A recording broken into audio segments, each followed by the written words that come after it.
प्रजापति दक्ष प्रचेताओं व मारिशा से उत्पन्न पुत्र थे, जिन्होंने इस समूची चल अचल मनुष्य पक्षी पशु आदि की सृष्टि की और कन्याओं को जन्म दिया।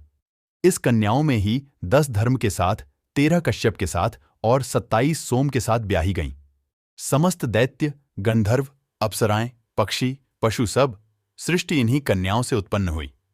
मुनियों की जिज्ञासा को देखते हुए सूतजी ने प्रजापति दक्ष और उनकी पत्नी की उत्पत्ति ब्रह्मा जी के दाहिने और वाम अंगुष्ठ से बताते हुए कहा, वस्तुतः यह समूचा कर्म है। इसमें दक्ष और अन्य अनेक राजा उत्पन्न होते रहते हैं और विलीन होते रहते हैं। पूर्व काल में ज्येष्ठता का आधार तप को माना जाता था और इसी के प्रभाव से आर्षि मुनि प्रतिष्ठा और उच्च स्थान पाते थे, महर्षि हो जाते थे। ब्रह्मा जी ने जब मानवीय सृष्टि से प्रजा वृद्धि में अभीष्ट फल होते न देखा तो मैथुनी सृष्टि प्रारंभ की।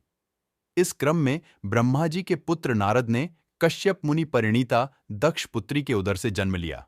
ये हर्यश्व कहलाए और सृष्टि रचना के लिए संपूर्ण पृथ्वी की जानकारी पाने के लिए अन्य अनेक दिशाओं में चले गए। इनके नष्ट होने पर दक्ष प्रजापति ने पुनः अन्य पुत्रों को जन्म दिया। इनका भी पूर्व पुत्रों की भांति अंत हुआ। अपने पुत्रों को फिर नष्ट होता देखकर दक्ष ने वैरिणी के गर्भ से 60 कन्याओं को जन्म दिया, जिनको ऋषियों को सौंप दिया गया। इनसे आगे सृष्टि का पूरा विकास रेखांकित होता है।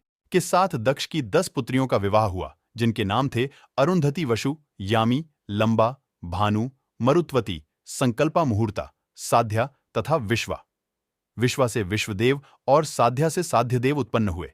इसी प्रकार मरुत्वान वसुगण, भानुगण, घोष, नागवीथी, मुहूर्चन तथा पृथ्वी के सभी विषयों और संकल्पों से विश्वात्मा संकल्प उत्पन्न हुए। सोम के साथ नक्षत्र नाम की पत्नियों से वंश क्रम में आपस्तंभ मुनि, धू से काल, ध्रुव से हुतद्रव्य, अनिल से मनोजव और अनल से कार्तिकेय, प्रत्युष से क्षमावान तथा प्रभात से विश्वकर्मा का जन्म हुआ।